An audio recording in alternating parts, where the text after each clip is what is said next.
Shalom, selamat siang Bapak Ibu Saudaraku. Kita bertemu lagi dalam ibadah siang hari ini.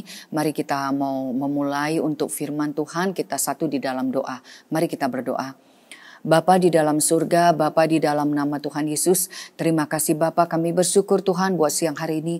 Kalau kembali kami bisa bersekutu, kami kembali bisa berkumpul. Bapa terima kasih, saatnya juga Tuhan Yesus kami mau mendengarkan firman-Mu. Mari Bapa biarkan Roh-Mu saja yang berkuasa atas kami. Tuhan memberkati, mengurapi mulai dari hamba-Mu yang akan menyampaikan firman-Mu. Tuhan kuduskan hamba-Mu, Tuhan urapi, Tuhan tuntun. Biarkan hikmat marifat-Mu atas hamba-Mu untuk menyampaikan firman-Mu. Ikat semua yang jahat, yang mau menghalangi semuanya, patahkan kuasanya dalam nama Tuhan Yesus. Berkati seluruh jemaat-Mu, siapapun yang bergabung siang hari ini untuk mendengarkan firman-Mu, biarkan Roh-Mu juga berkuasa ya Bapa. Tuhan merdekakan setiap hati, setiap pikiran, Tuhan tuntun untuk bisa mendengar, menerima yang daripada-Mu. Ikat semua yang jahat, yang membuat tidak bisa mendengar, menerima, yang membuat keras berlawanan, semuanya dipatahkan kuasanya dalam nama Tuhan Yesus. Terpujilah nama-Mu ya Bapa, kami mau mengucap syukur di dalam nama Tuhan Yesus Kristus kami sudah berdoa, haleluya. Amin.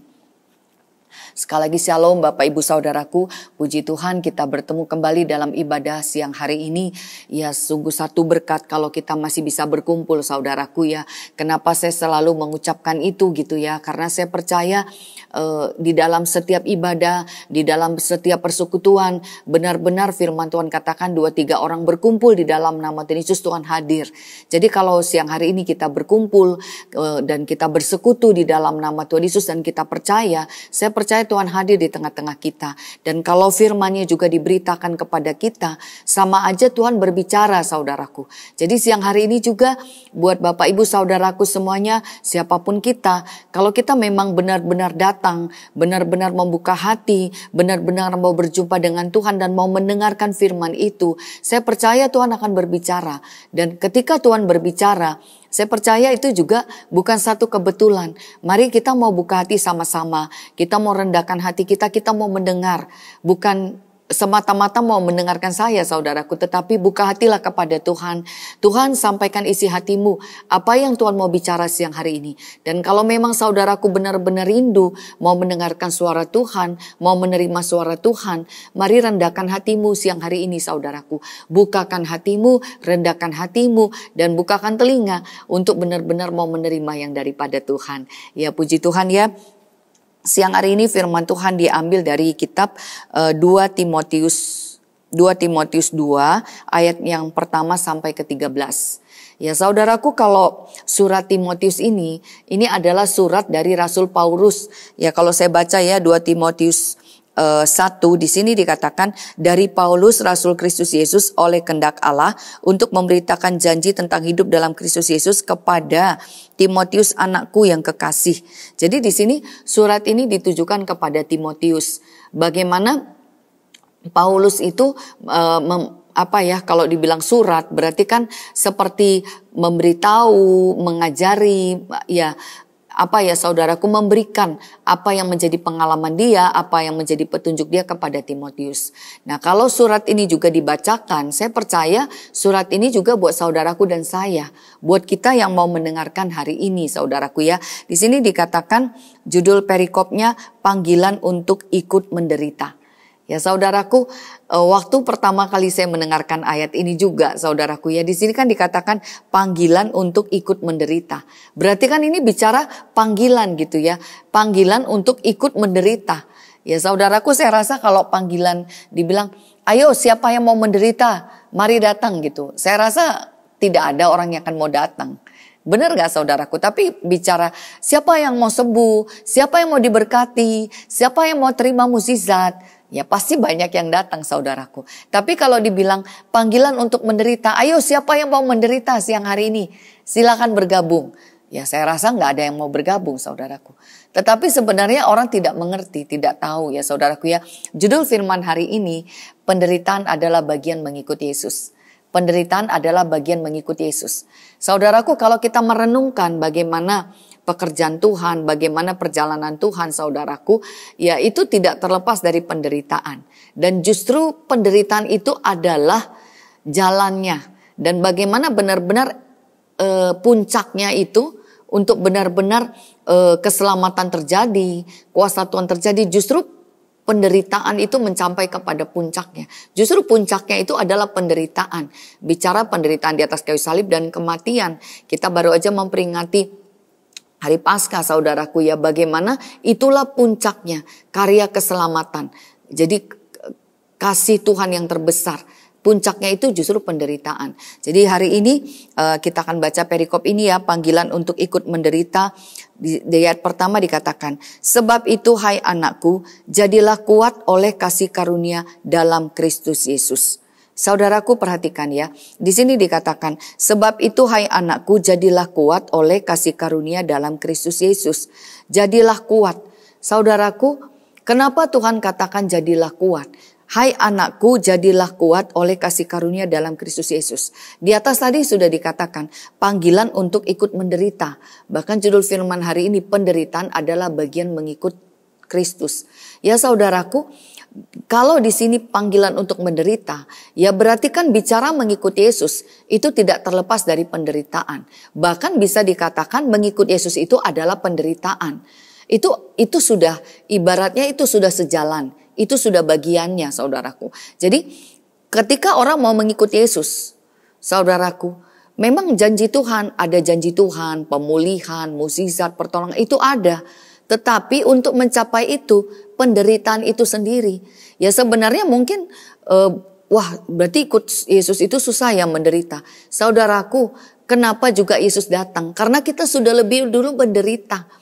Yesus datang karena kita menderita. Dosa itu mengakibatkan penderitaan. Dosa itu mengakibatkan penderitaan. Sehingga manusia itu tidak ada yang sanggup, tidak ada yang bisa. Sehingga Tuhan Yesus datang. Kenapa? Karena memang sudah penderitaan itu sudah ada lebih dulu. Dan kalau Tuhan Yesus datang, sebenarnya penderitaan itulah yang mau diangkat. Dan Yesus sendiri menanggung itu di atas kayu salib. Tuhan Yesus menanggung penderitaan itu supaya kita bisa mengalahkan penderitaan itu, melewati penderitaan itu, dan kita bisa bersama dengan Tuhan Yesus. Jadi kalau dikatakan di ayat 1, sebab itu hai anakku, jadilah kuat oleh kasih karunia dalam Kristus Yesus. Saudaraku, ini yang pertama. Bagaimana supaya kita bisa melewati penderitaan itu. Supaya kita bisa, karena penderitaan itu adalah bagian mengikuti Yesus. Menderita itu enak gak sih saudaraku? Sudah pasti menderita gak enak. Namanya juga menderita. Ada kesakitan, ada kesedihan, ada kelemahan. Ya dikatakan menderita kan itu yang dirasakan orang. Ya sakit, sedih, lemah. Ya bahkan mau mati, maut, itulah bagian-bagian dari penderitaan. Jadi kalau ayat pertama Tuhan katakan jadilah kuat, ya berarti kan tidak ada jalan lain. Orang kalau harus mau melewati penderitaan, dia memang harus mendapatkan kekuatan. Bagaimana dia bisa melewati semuanya itu. Dan di sini dikatakan oleh kasih karunia dalam Kristus Yesus. Jadi yang pertama saudaraku ya, kalau firman Tuhan katakan hari ini, panggilan untuk menderita, bahkan dikatakan penderitaan adalah bagian mengikut Kristus. Kita harus tahu saudaraku ya, bahwa itulah yang akan kita hadapi. Memang tidak gampang, tidak gampang saudaraku, tetapi tidak ada jalan yang lain. Jadi bagaimana supaya kita bisa menghadapi itu? Yang pertama terima dulu saudaraku. Ya rela dulu, aku harus rela menderita, aku harus siap, aku harus mau. Karena kalau tidak mau, nggak akan bisa. Ini kan jadilah kuat. Jadi ibaratnya gini, kalau kamu mau, syarat utamanya ini kamu harus kuat ya. Kamu harus lewatin ini. Tetapi kan kalau kita nggak mau, kekuatan itu nggak akan turun. Jadi siang hari ini saudaraku, mungkin firman Tuhan itu sudah sering kita dengar. Tetapi apa keadaanmu hari ini? Kalau kau merasakan aku udah nggak sanggup lagi, aku udah nggak bisa lagi, aku udah nggak mampu lagi. Saudaraku, apa yang menjadi fokus hidup kita? Ya di ayat terakhir dikatakan ya, ayat yang ke-13. Jika kita tidak setia, dia tetap setia karena dia tidak dapat menyangkal dirinya. Saudaraku, Tuhan kita itu setia. Itu yang saya rasakan. Luar biasa. Tuhan Yesus setia. Tuhan Yesus setia. Dia sahabat kita. Tuhan Yesus setia saudaraku. Dikatakan melewati air mata, melewati badai, melewati kesusahan. Hanya Tuhan Yesus yang setia. Jadi saudaraku, kalau itu memang harus kita hadapi, harus kita jalani, kita harus rela dulu. Saudaraku, apa sih yang menjadi tujuan hidup kita? Ya, kenapa sih saudaraku Tuhan melakukan semuanya itu? Kalau kita baca di sini dikatakan ya saudaraku ya. Di sini dikatakan ya ayat yang ke-10 ya. Karena itu aku sabar menanggung semuanya itu bagi orang-orang pilihan Allah supaya mereka juga mendapat keselamatan.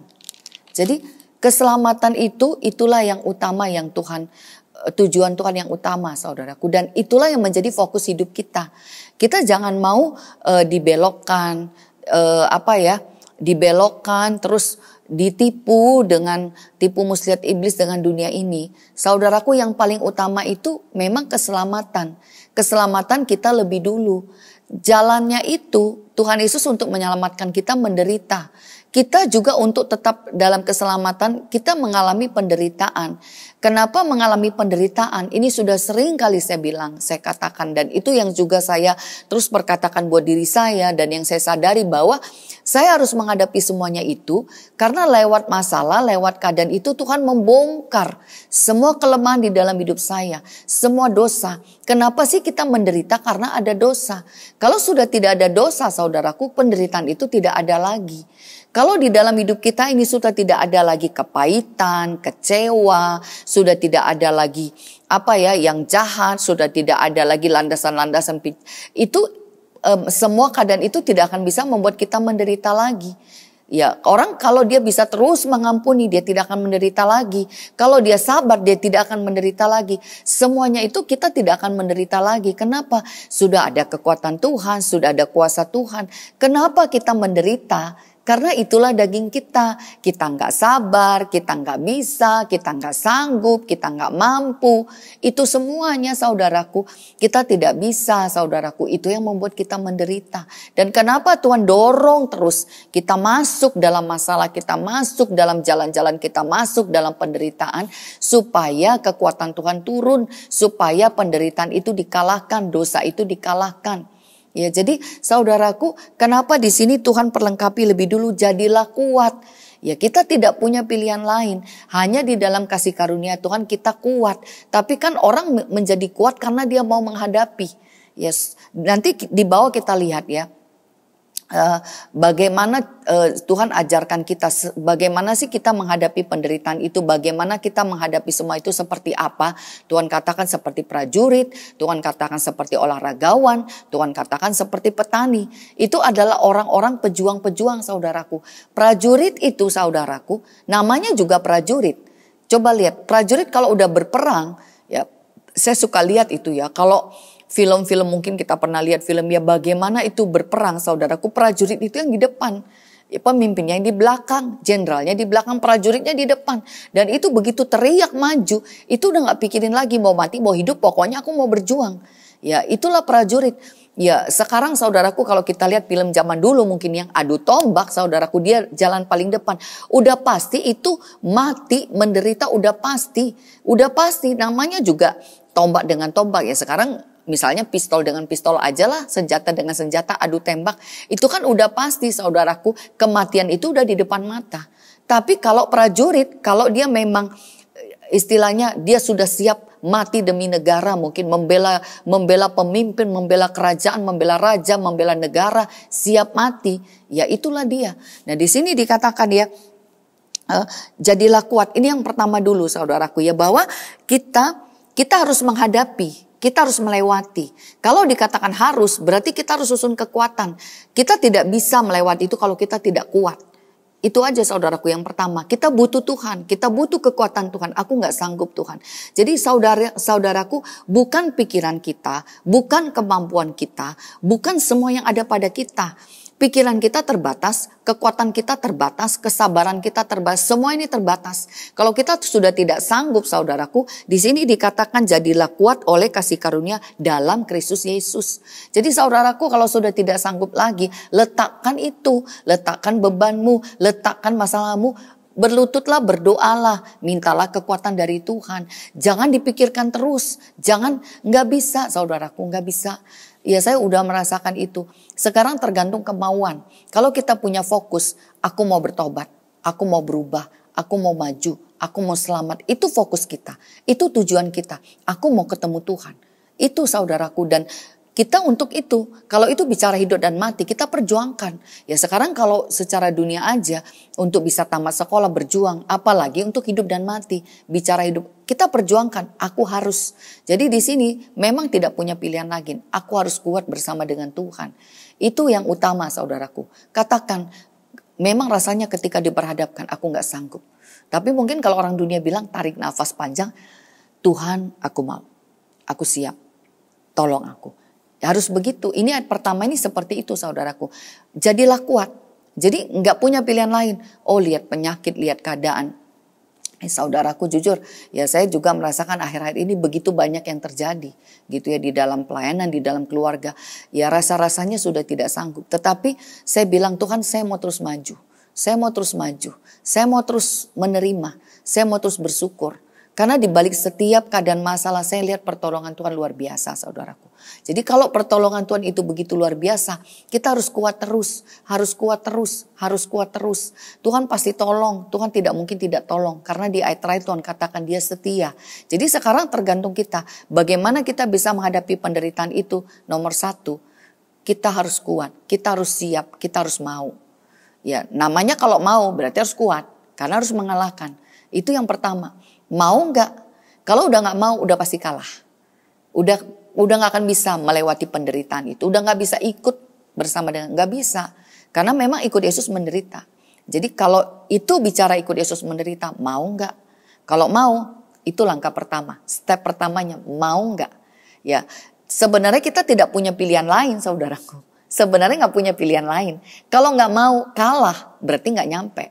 Kalau mau, ayo kita maju. Ya saudaraku, dan bicara mengikut itu, mengikut percaya, gak punya pilihan lain sebenarnya. Tetapi seolah-olah ada pilihan lain, tapi sebenarnya tidak ada pilihan lain. Dan kalau tidak ada pilihan lain, berarti kan aku harus kuat, aku harus bisa, aku harus sanggup. Walaupun nangis, walaupun Tuhan aku mau. Dan di sini jadilah kuat karena Tuhan. Nah sekarang sumber kekuatan kita Tuhan. Kalau tahu sumber kekuatan kita Tuhan, jangan jauhkan dirimu dari Tuhan. Sumber kekuatan kita itu Tuhan. Persekutuan kita dengan Tuhan itulah kekuatan kita. Di luar itu nggak ada saudaraku, nggak ada. Ya kekuatan yang dunia ini semua terbatas. Yang luar biasa itu cuma satu, kekuatan doa, kekuatan hubungan kita dengan Tuhan. Di sini dikatakan karunia dalam Kristus Yesus. Jadi itu step pertama. Kita sebenarnya tidak punya pilihan lain kecuali terima dan minta kekuatan dari Tuhan. Itu aja saudaraku, di luar itu tidak ada yang lain. Dan di sini dikatakan, apa yang telah engkau dengar daripadaku di depan banyak saksi, percayakanlah itu kepada orang-orang yang dapat dipercayai, yang juga cakap mengajar orang lain. Saudaraku perhatikan, ternyata tidak semua orang bisa dipercayai, tidak semua orang cakap. Jadi benar-benar saya percaya kalau yang termasuk yang dipanggil, yang termasuk kan di sini, apa yang telah engkau dengar daripadaku di depan banyak saksi, percayakanlah itu kepada orang-orang yang dapat dipercayai, yang juga cakap mengajar orang lain. Ternyata tidak semuanya orang bisa dipercaya, tidak semuanya orang bisa cakap, tidak semuanya orang bisa menghadapi. Ya benar-benar yang dipanggil banyak, tapi yang dipilih tidak banyak saudaraku. Jadi kalau termasuk yang mendengar, ya kan di sini percayakanlah kepada orang. Nah saudaraku, hari ini saudaraku dengar, Tuhan mau percayakan sesuatu. Bisa gak kita dipercaya? Ya kalau bicara yang cakap gak kita? Ya mungkin kalau kita lihat diri kita, aduh bu saya gak bisa, saya gak sanggup, saya gak mampu, saya gak cakap. Gimana aku mau terima panggilan itu? Saudaraku, kecakapan kita di dalam Tuhan. Nah kalau tidak semua bisa menerima, tetapi hari ini kita dengar, berarti kan termasuk yang dipanggil, termasuk yang dipilih. Tadi yang dikatakan udah tahu gak bisa, gak kuat, tapi Tuhan panggil, Tuhan pilih. Mau gak terima hari ini? Ya kalau tadi di sini juga tidak semua orang bisa dengar, tidak semua orang bisa terima. Tapi kalau dengar, ya mungkin saudaraku bilang aku tidak cakap, aku tidak bisa, aku tidak mampu. Tapi kalau dengar hari ini berarti termasuk dipilih. Kalau bicara kecakapan, biarlah Tuhan. Tetapi kerelaan itu penting. Jadi di sini Tuhan mau percayakan sesuatu. Tidak semua orang bisa dipercayakan. Saudaraku mau gak dipercayakan itu? Kalau mau, kita akan diperlengkapi Tuhan. Tapi kalau tidak mau, ya nggak bisa. Itu sesuatu yang besar, sesuatu yang menurut saya kan, karena tidak semua orang di sini kan percaya, karena itu kepada orang-orang yang dapat dipercayai. Ya, mungkin kita juga bilang, aku nggak bisa, aku bener nggak sih Tuhan, aku bisa dipercaya, sanggup nggak aku, mampu nggak aku? Ya mungkin kita mempertanyakan diri kita sendiri. Mungkin kita pun jawab nggak bisa. Saya sendiri bilang tidak bisa, tidak mampu. Tetapi kembali lagi, kalau itu panggilan Tuhan, kalau itu pilihan Tuhan, kalau itu kehendak Tuhan, kalau itu kemauan Tuhan, dan Tuhan mau memperlengkapi, kenapa kita tidak mau terima, saudaraku? Karena itu bicara kasih karunia Tuhan. Bicara bukan kekuatan kita. Jadi yang pertama dari sini saudaraku, tidak semua orang dapat, tidak semua orang dipilih.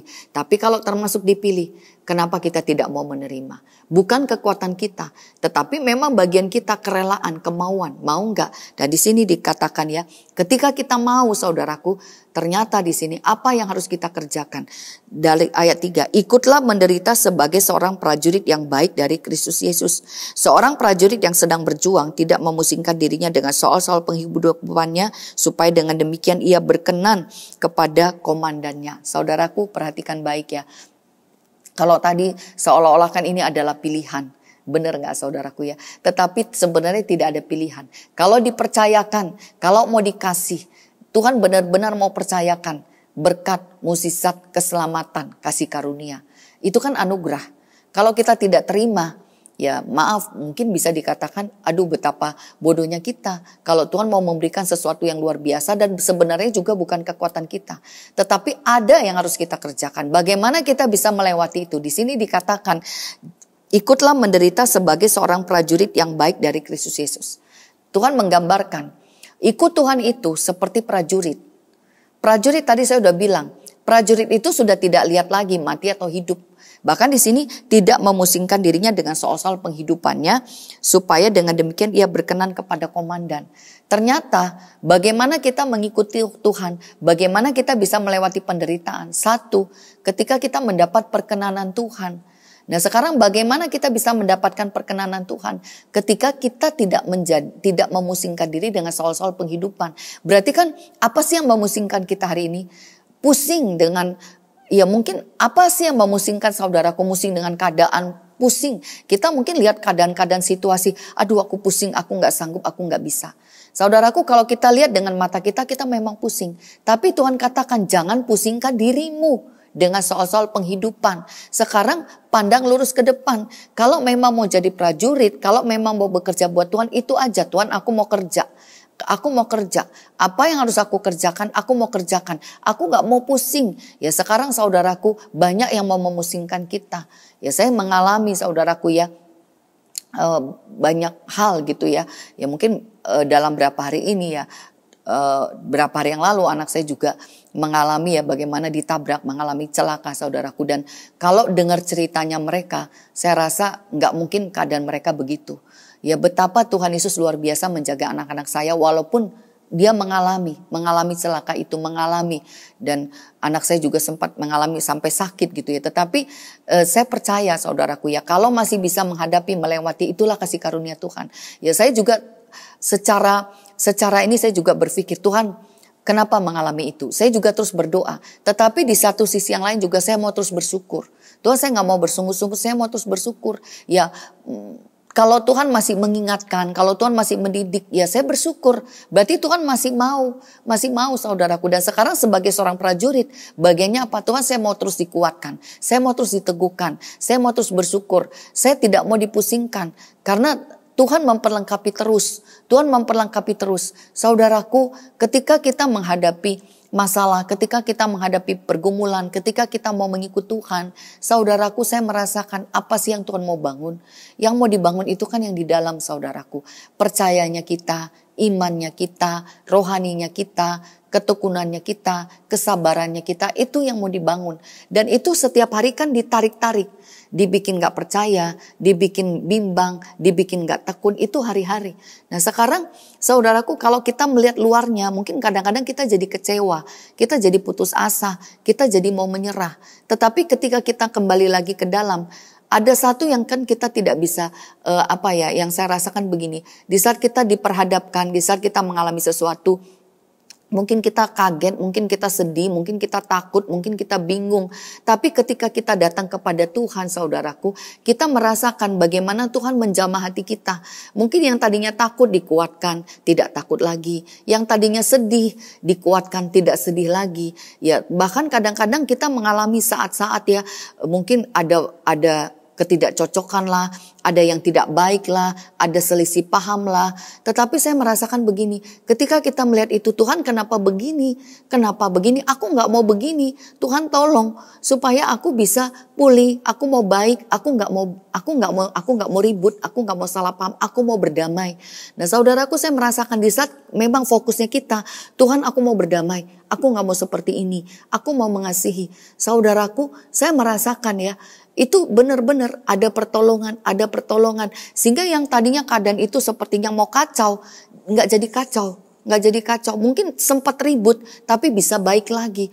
Selalu begitu saudaraku, selalu begitu. Jadi ya saya percaya itulah kekuatan anak-anak Tuhan. Bukan di dalam kebaikannya, bukan di dalam kekuatan dia, tetapi di dalam Tuhan. Kelemahan boleh ada, kekurangan boleh ada, semua itu boleh ada saudara. Semuanya itu boleh ada. Tapi kalau ada Tuhan, kelemahan itu kalah. Jadi hari ini pilihan saudaraku apa? Kalau saudaraku mau jadi prajurit Tuhan yang baik, mau fokus, aku mau rebut keselamatan, aku mau rebut pekerjaan. Kalau itu fokusnya, saudaraku jangan pusingkan. Oke, kelemahan itu ada, tapi Tuhan, aku mau kelemahan itu kalah. Ya, sekarang kan itu saudaraku, hidup kita nih hari-hari rebutan. Ya, sekarang cuma satu aja, aku dan dia harus selamat.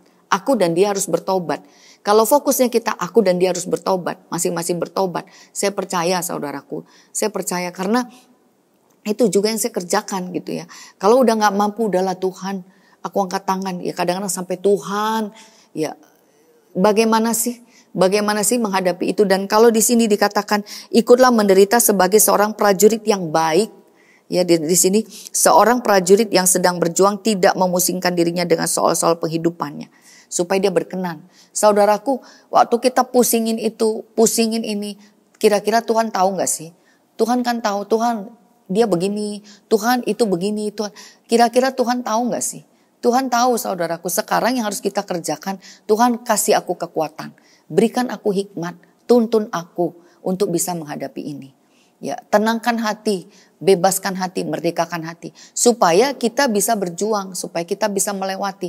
Tapi kalau kita pusing saudaraku, kita akan stuck. Kita akan berhenti di situ. Kita tidak akan bisa maju. Karena kita pusing dengan keadaan itu. Tetapi kalau kita, udahlah Tuhan, aku gak sanggup. Kalau memang ini harus dihadapin, tuntun aku, ampukan aku, apa yang harus aku lakukan. Saya percaya kalau kita berdoa minta petunjuk, Tuhan pasti akan jawab. Tuhan pasti akan tolong, Tuhan pasti tuntun. Jadi yang pertama, bagaimana kita bisa melewati penderitaan itu ketika kita mau. Yang pertama, kita harus mendapatkan perkenanan Tuhan. Karena dengan Tuhan berkenan sama kita, kuasanya turun. Dan bagaimana supaya kita berkenan sama Tuhan? Ternyata satu, jangan pusingkan semuanya itu. Itu yang pertama, jangan pusingkan itu. Ya, apakah Tuhan tidak tahu? Tuhan sudah lebih dulu tahu. Jadi hari ini jangan pusingkan itu. Jangan pusingkan dirimu dengan seorang prajurit tidak memusingkan dirinya dengan soal-soal penghidupannya. Tidak pusing, tetapi dia membebaskan pikirannya. Ini juga yang terutama juga buat saya. Belajar untuk tidak pusing, belajar untuk merdeka, belajar untuk membebaskan dan belajar untuk percaya. Ya, semua itu kan mau memusingkan, mau menguasai, mau membelenggu saudaraku. Tetapi kita mau bebaskan, kita mau merdekakan. Karena ternyata begitu kita membebaskan hati kita, membebaskan pikiran, disitulah perkenanan itu turun. Jadi bukan bicara dosa, bukan bicara kelemahan, bukan itu. Jadi perkenanan itu turun di saat kita tidak mau memusingkan diri kita. Tetapi kita memerdekakan hidup kita untuk kita fokus, untuk kita berjuang, untuk kita tetap datang kepada Tuhan. Itu yang pertama ya. Yang kedua, seorang olahragawan hanya dapat memperoleh mahkota sebagai juara apabila ia bertanding menurut peraturan-peraturan olahraga. Yang pertama tadi kan bagaimana kita bisa melewati penderitaan. Ketika kita sudah mau mengikut Tuhan dan kita harus menghadapi penderitaan itu, apa yang harus kita lakukan? Pertama, kita berharap perkenanan Tuhan. Karena kalau Tuhan berkenan, kuasa itu turun. Dan bagaimana Tuhan berkenan? Ketika kita tidak memusingkan dengan semuanya itu, tetapi kita lebih memfokuskan diri kita kepada Tuhan. Ketika masalah datang, kita mau merdekakan, kita tidak mau dipusingkan, tetapi kita mau lepaskan itu dan kita fokus kepada Tuhan. Yang kedua, di sini bagi seorang olahragawan hanya dapat memperoleh mahkota sebagai juara apabila ia bertanding menurut peraturan-peraturan olahraga. Ya ternyata kita harus, kalau tadi seperti prajurit. Prajurit itu seperti apa sih saudaraku? Prajurit itu harus siap ya. Dan tidak takut mati ya. Memang udah istilahnya gini, harganya harga mati. Sudah itu hidup dan mati pilihannya. Jadi kalau bicara hidup dan mati harus siap. Nah yang berikutnya ternyata seperti olahragawan. Olahragawan saudaraku. Olahragawan itu di sini dikatakan bagaimana dia hanya dapat memperoleh mahkota sebagai juara apabila ia bertanding menurut peraturan-peraturan olahraga. Jadi kita juga harus seperti olahragawan. Olahragawan itu tidak terjadi dalam satu hari saudaraku. Itu yang saya tahu. Karena saya lihat dulu almarhum. Walaupun dia sudah mungkin juara, dia berlatih itu 3 kali 2 jam sehari. Dan tidak ada yang lihat dia sikap sempurna. Ya, saya selalu bilang ngapain sih gak ada yang lihat. Tetapi itu memang itu yang harus dilatih. Jadi bicara olahragawan dia harus latihan. Dia harus mengikuti peraturan-peraturan. Harus mengikuti aturan-aturan. Tidak boleh menyimpang. Ya bagaimana dia sampai bisa menjadi juara? Ya dia berlatih. Dari yang tidak bisa sampai bisa. Dari yang tidak ahli sampai ahli. Jadi kalau bicara olahragawan saudaraku, itu bicara ketekunan. Ya itu bicara latihan. Jadi kalau hari ini belum bisa, latihan lagi. Sampai jadi juara. Sampai dapat mahkota. Dan di situ bagaimana dia bertanding itu mengikuti aturan. Jadi di sini yang saya tangkap ya berarti ikut Tuhan itu, penderitaan itu juga hanya bisa dikalahkan kalau kita juga seperti olahragawan. Olahragawan itu fokusnya apa? Ya olahragawan gak mau dong kalau dia bertanding gak mungkin aku gak mau menang. Pasti mau menang. Aku harus menang. Bagaimana supaya menang? Ya dia berlatih. Dia latihan. Ya dulu almarhum saudaraku itu tangannya itu 1000 pukulan. 1000 pukulan. Ya 1000 pukulan per hari. Saking cepatnya, jadi itu bisa tonjok itu tipis ya dia suka begini dan itu kan dilatih dengan setiap istilahnya setiap hari 1000 kali mukul sampai begitu. Jadi itu butuh latihan. Jadi ternyata kita juga sebagai anak Tuhan sampai bisa menang, sampai bisa jadi juara itu butuh latihan. Dan kalau latihan itu di awal-awal kala ya lihatlah, mungkin kita bacalah itu sejarah bagaimana olahragawan itu. Bagaimana mereka sampai bisa menjadi juara. Berapa lama mereka berlatih. Berapa lama mereka berjuang. Berapa kali mereka kalah. Sampai akhirnya mereka menang. Ya, saudaraku berapa kali ya. Dulu almarhum suka bilang begini. Kemenangan sejati adalah bangkit dari kekalahan. Bukan langsung jadi juara, bukan. Tetapi itu tetap bangkit dari kekalahan. Itu adalah juara sejati. Dia tidak mau kalah, tetapi dia bangkit. Sehingga dia berjuang terus sampai terakhir. Bukan masalah juara 1, juara 2, tetapi dia harus bangkit. Dia harus bangkit. Dia nggak mau kalah. Dijatuhkan dia bangkit lagi. Jadi di sini saudaraku bicara mengalahkan penderitaan harus seperti olahragawan. Dia harus punya fokus. Aku harus menang. Aku harus menang. Ya waktu saya dapat ayat ini saya renungkan. Waduh, ternyata benar ya. Penderitaan itu seperti itu. Kalau kita tidak mengalahkan penderitaan itu yang mengalahkan kita. Nah sekarang kita sebenarnya kan tadi dikasih pilihan. Sebenarnya kita tidak punya pilihan lain. Kalau ikut Yesus itu menderita, kita tidak punya pilihan lain. Kita harus menghadapi penderitaan itu dan kita harus mengalahkan. Seperti apa? Seperti prajurit. Harganya mati. Antara hidup dan mati. Sampai mati aku harus hadapi itu dan dengan prajurit maunya juga menang dong. Nggak mungkin ya udahlah aku berlari ke medan perang nanti mati.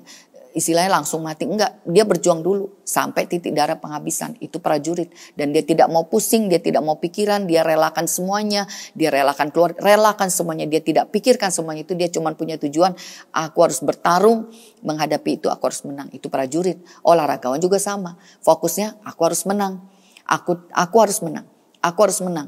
Ya sehingga kenapa? Ya kalau kita lihat petinju udah sampai kalah, sampai mau bangkit lagi.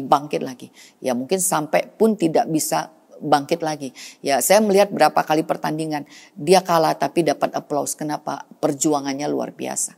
Ya saudaraku, saya percaya saudaraku ya bahwa ya kenapa tadi nomor ayat pertamanya kekuatan. Ya memang kita tidak punya kekuatan untuk menghadapi seperti prajurit itu. Kalau tidak bersama Tuhan kita nggak bisa jadi prajurit. Kalau tidak bersama Tuhan kita nggak bisa jadi seperti olahragawan. Tetapi kembali lagi kita nggak punya pilihan lain. Kita harus punya fokus, aku harus menang. Aku harus jadi juara. Dan tidak boleh curang. Aku harus mengikuti aturan-aturan. Jadi ini dia saudaraku ya. Seperti prajurit. Supaya kita berkenan tidak memusingkan. Seperti olahragawan. Supaya bisa jadi juara, bisa dapat mahkota. Ternyata harus seperti olahragawan. Harus berlatih. Harus tekun, tidak boleh mundur gitu saudaraku. Olahragawan itu berapa lama dia berlatih saudaraku, tidak langsung jadi juara. Tadi saya udah bilang berapa kali dia kalah sebelum dia jadi juara. Kalau dia tidak mengalahkan itu saudaraku, dia tidak bangkit, dia tidak akan pernah jadi juara. Tetapi ketika orang bangkit terus dari kekalahan, bangkit terus dari kelemahan, bangkit terus, dia akan menjadi juara saudaraku. Ya, lanjut lagi yang ketiga ya. Seorang petani yang bekerja keras haruslah yang pertama menikmati hasil usahanya. Saudaraku lihat yang ketiga, yang bisa menikmati. Ternyata orang yang bekerja keras seperti petani. Seorang petani yang bekerja keras haruslah yang pertama menikmati hasil usahanya. Bagaimana sampai kita bisa menikmati? Sampai bisa melihat buah, harus kerja keras. Jadi ternyata di sini saudaraku ya, waktu saya dapat ini ya, ternyata bukan, ya mungkin orang kadang-kadang ditipu, iblis menipu saudaraku dengan iman. Ya saudaraku, bicara iman juga bukan sekedar aku udah berdoa dalam nama Yesus. Bukan itu yang terutama saudaraku. Tetapi ketika kita diperhadapkan masalah itu, kita nggak tahu berapa lama masalah itu akan terjadi. Sekarang itu kan kenyataan hidup, masalah ada di depan mata. Masalah ada di depan mata yang membuat kita nangis, yang membuat kita ciut, semuanya itu. Apakah Tuhan tidak berkuasa? Tuhan pasti berkuasa. Apakah Tuhan tidak bisa menyatakan mukjizat? Tuhan pasti bisa menyatakan mukjizat. Tetapi kita harus menghadapi, kita harus mengalahkan itu sampai benar-benar iman itu muncul, sampai benar-benar kekuatan Tuhan itu muncul, kuasa Tuhan itu muncul, saudaraku. Ya, iman tanpa perbuatan mati. Hari ini kita lihat mungkin penyakit kita. Tuhan, aku percaya dalam nama Yesus sembuh.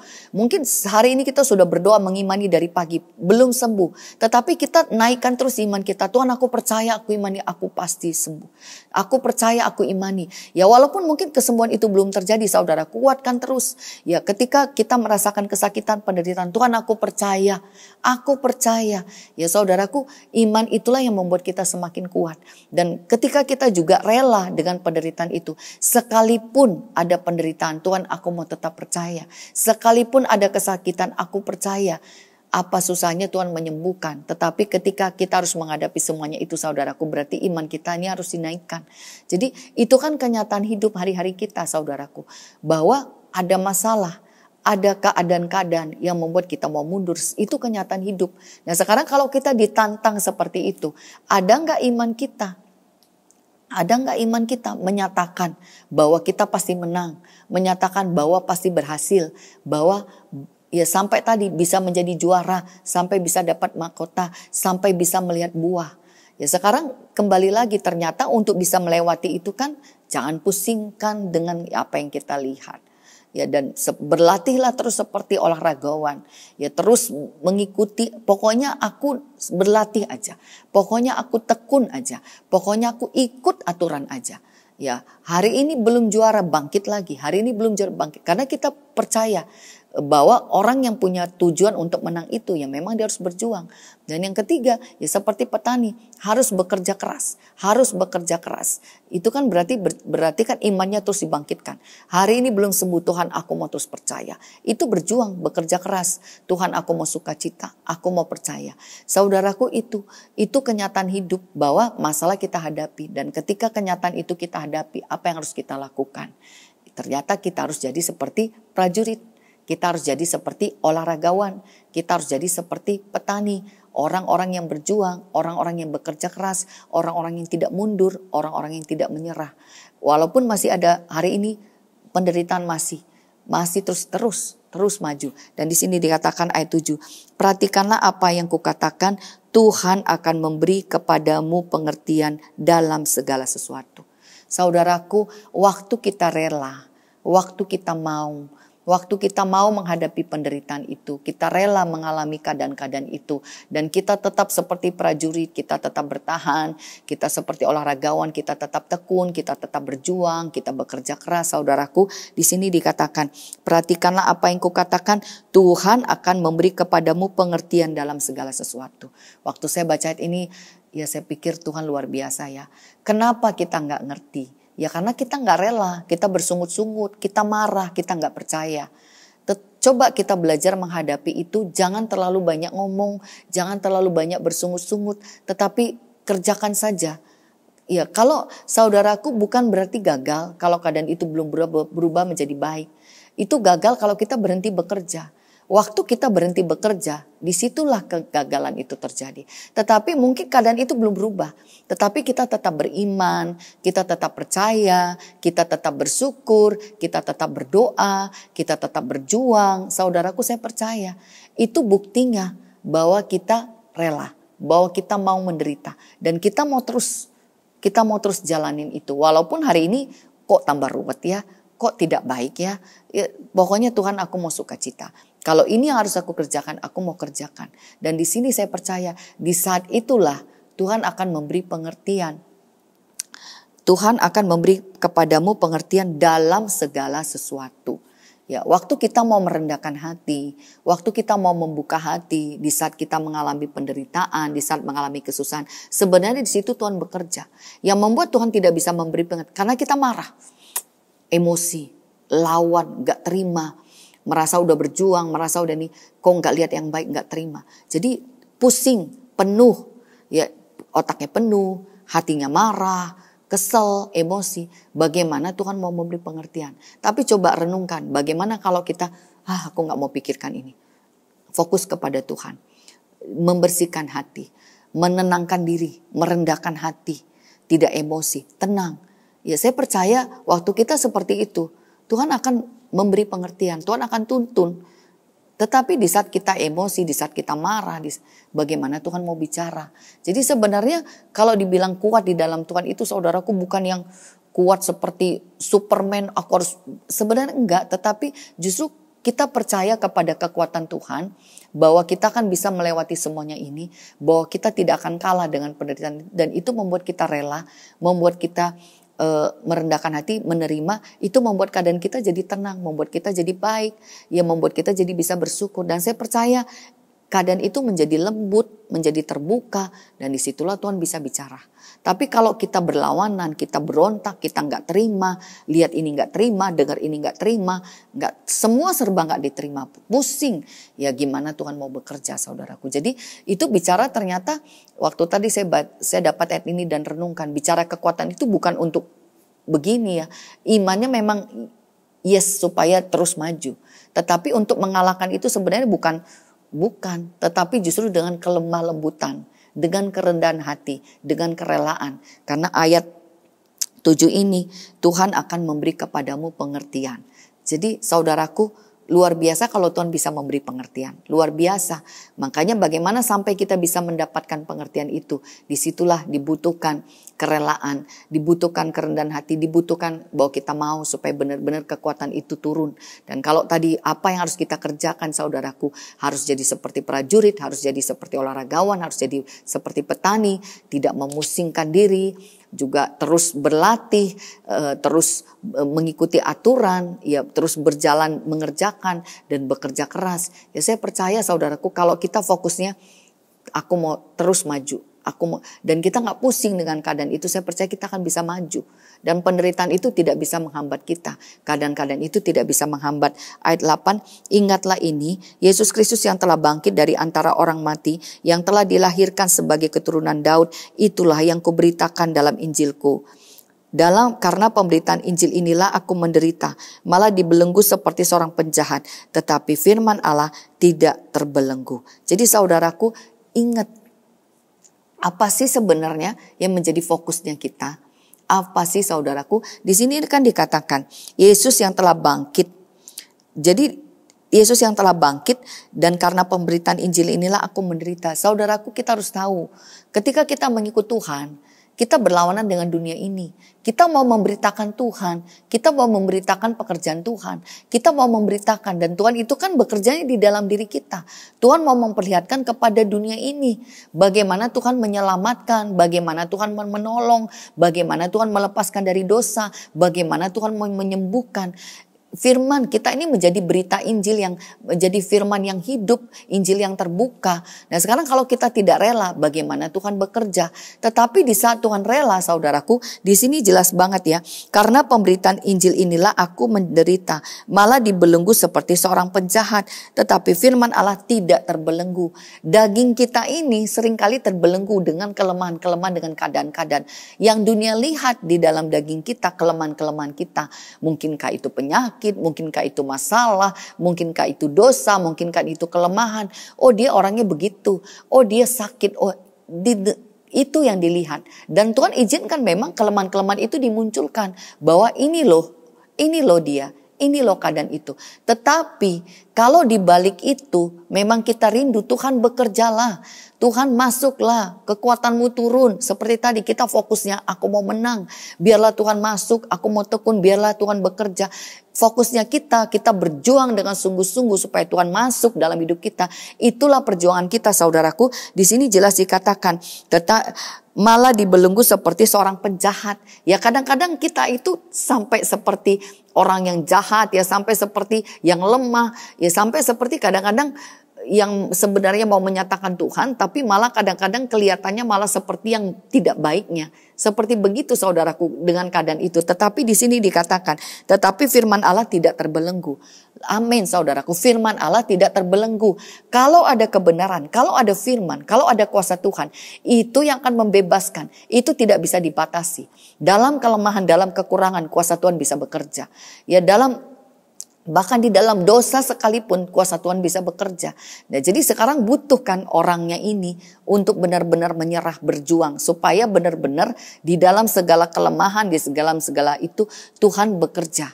Kuasa Tuhan itu nyata, mukjizat Tuhan itu nyata. Jadi saudaraku, firman Allah tidak terbelenggu. Jadi sekarang apa yang kita mau percayai? Kalau saudaraku percaya, aku mau memberitakan firman, aku mau menceritakan Tuhan, itu tidak bisa dibelenggu, itu akan sampai. Jadi kita tidak perlu takut dengan segala kelemahan keadaan-keadaan kita, tidak perlu pusing. Yang penting sekarang Tuhan, aku mau bertobat, aku rela, aku mau nurut, aku mau ikut Tuhan. Itu fokus hidup kita. Aku mau bertobat, aku ikut Tuhan. Kalau saat ini gak mampu, berdoa. Tuhan, ya itu yang harus kita kerjakan terus saudaraku. Dan itu bicara hari lepas hari. Bicara masalah setiap masalah. Hari ini masalahnya apa? Kalau hari ini kita punya masalah, kita berdoa, datanglah kepada Tuhan. Minta petunjuklah kepada Tuhan. Minta kekuatanlah kepada Tuhan. Berharaplah kepada Tuhan. Karena di saat kita melakukan itu, firman Tuhan katakan, firman Tuhan tidak bisa dibelenggu. Dalam segala kelemahan firman Tuhan tidak bisa dibelenggu. Firman itu akan keluar. Mukjizat itu akan terjadi. Pekerjaan itu akan terjadi. Jadi saudaraku itu yang harus kita kerjakan. Kalau kalian tidak baik, kalau kita mengalami kelemahan, kalau kita serahkan kepada Tuhan. Supaya benar-benar kuasa Tuhan itu bekerja. Dan firman Tuhan katakan hari ini, firman Tuhan tidak bisa dibelenggu. Jadi jangan takut, jangan pusing. Tuhan kau lihat kelemahanku. Tuhan aku percaya, Tuhan ampuni aku, tolong aku. Ya mungkin udah terlanjur ngomong nih. Waduh udah terlanjur ngomong nih. Jadi salah paham nih. Itu kelemahan. Tapi kalau kita kembali lagi, Tuhan ampuni.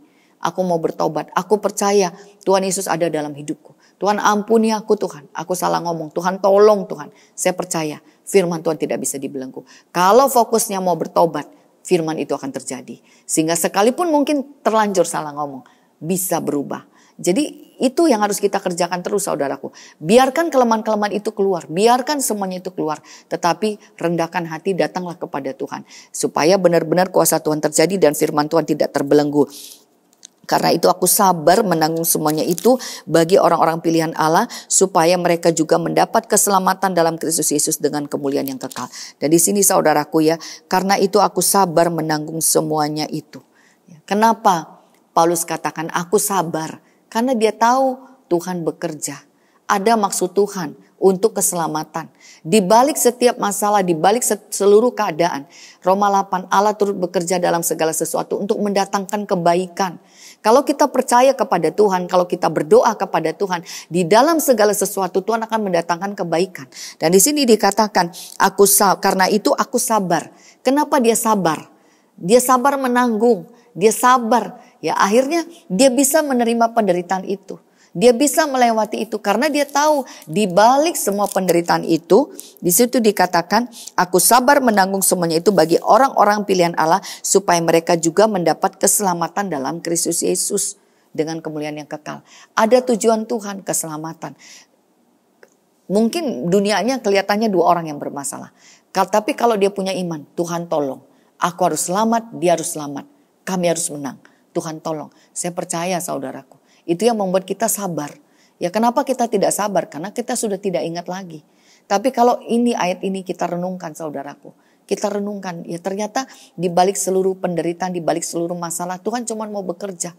Tetapi Tuhan mencari orang-orang yang mau berjuang. Orang-orang yang mau militan. Orang-orang yang mau rela. Orang-orang yang mau menghadapi. Saudaraku tidak gampang melewati semuanya itu. Memang itu yang harus dihadapin. Memang menderita. Di mana tidak menderita. Saudaraku kalau aku nggak mau di sini, aku nggak sanggup. Saudaraku kalau itu memang tujuan Tuhan buat kita pindah pun kemanapun itu akan terjadi lagi. Kenapa? Karena tujuan Tuhan itu keselamatan kita, kebebasan kita, kelepasan kita, kemerdekaan kita. Justru dengan itu kita akan merdeka. Makanya relakan hidupmu. Jangan pusingkan. Jangan ya terus aja. Pokoknya jangan pusingkan tetapi fokuskan. Tuhan aku mau bertobat, aku mau selamat, aku harus menang.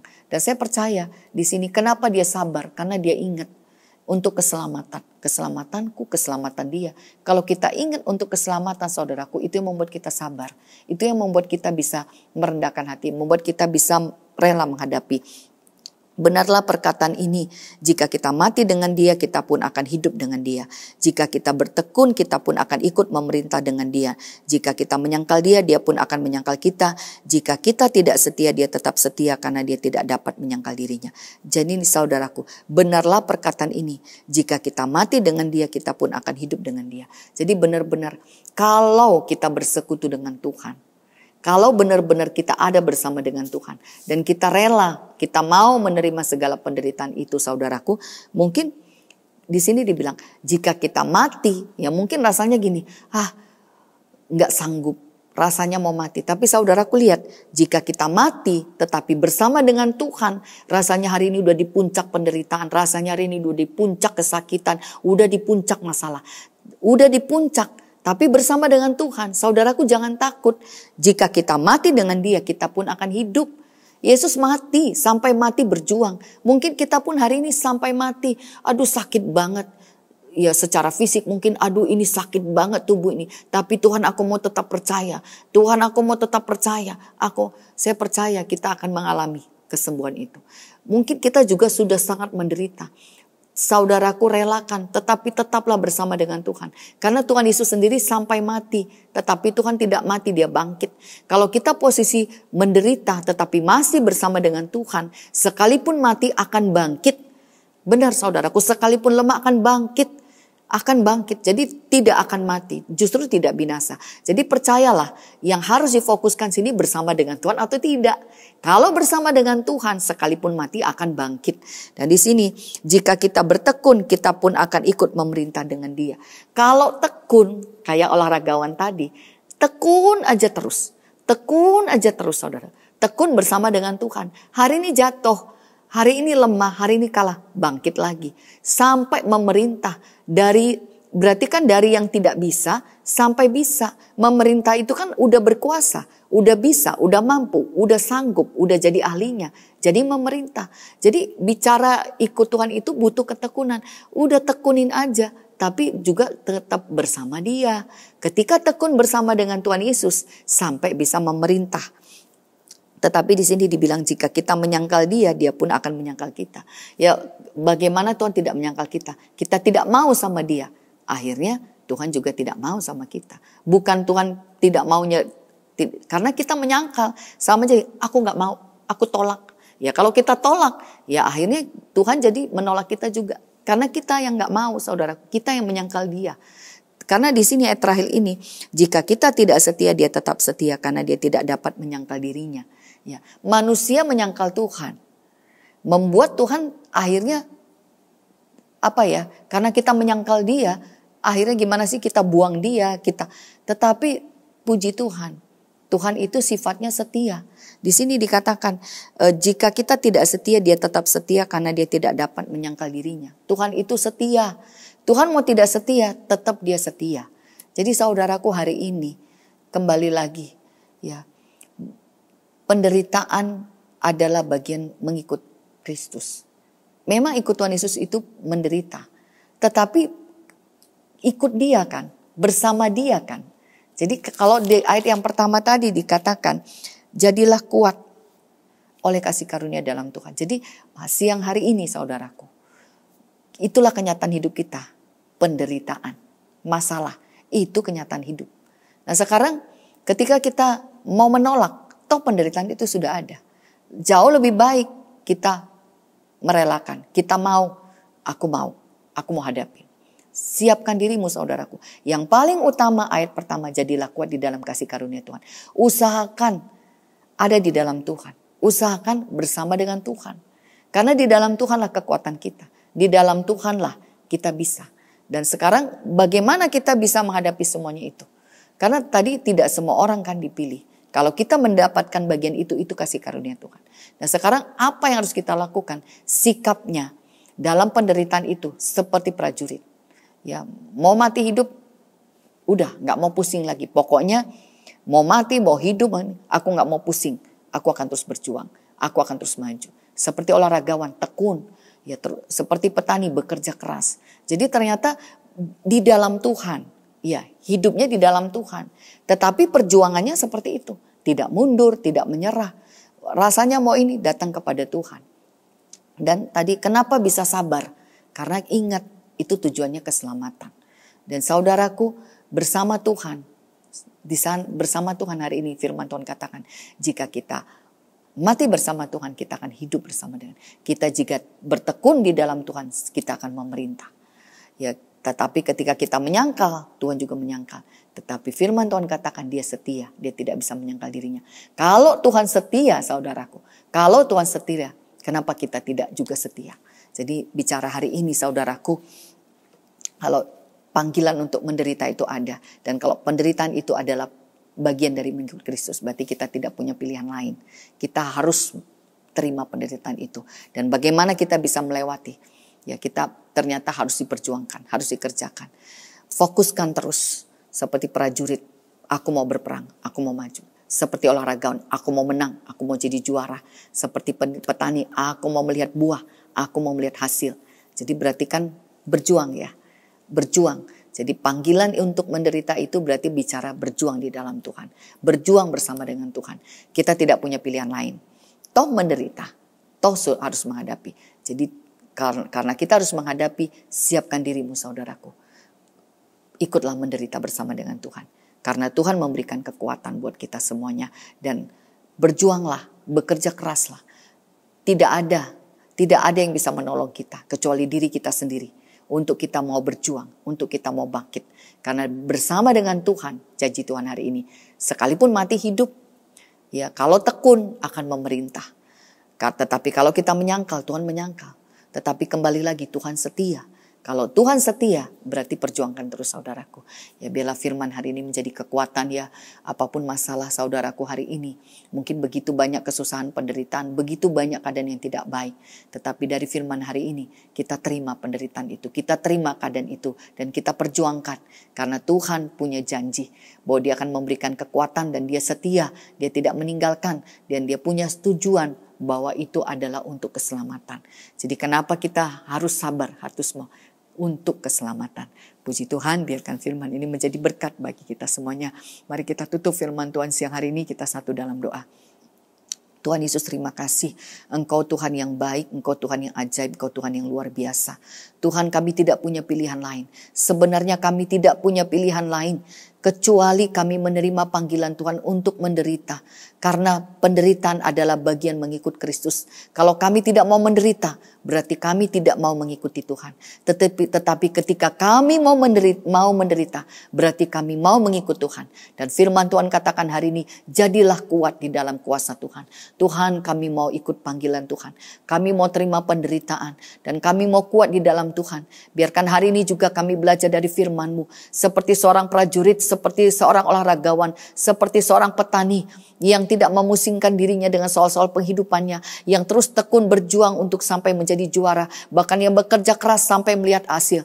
Tuhan, biarlah kami orang-orang yang mau terus berjuang. Kami tidak dipusingkan dengan dunia ini ya Bapa. Kami mau tetap tekun ya Bapa. Kami mau mengikuti firman Tuhan, mengikuti aturan, dan kami mau bekerja keras karena kami percaya Tuhan Kaulah yang memberikan kekuatan bagi setiap kami, dan kami terlalu percaya di dalam Tuhan. Firman Tuhan katakan hari ini, perjuangan kami bersama dengan Tuhan tidak sia-sia. Dan biarlah Roh-Mu menuntun, mengurapi supaya kami sabar menanggung semuanya itu, karena Tuhan punya tujuan untuk keselamatan. Janji Tuhan hari ini Bapa, yang mati bersama Tuhan akan hidup, yang bertekun bersama Tuhan akan memerintah.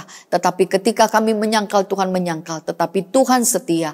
Karena itu kalau Tuhan setia, biarlah kami juga berjuang untuk setia. Kami tidak menyangkal Tuhan. Tetapi kami terus berjuang untuk bekerja keras. Untuk mengikuti Tuhan. Untuk fokus kepada Tuhan. Untuk tetap bertahan di dalam Tuhan. Terima kasih ya Bapa. Aku taruhkan sepenuhnya kepadamu. Berkuasa atas firman-Mu. Berkuasa atas setiap jemaat-Mu. Tuhan, ampuni semua yang tidak baik, yang tidak berkenan. Ikat semua yang jahat. Patahkan semua yang membelenggu. Biarkan firman hari ini meneguhkan, menguatkan.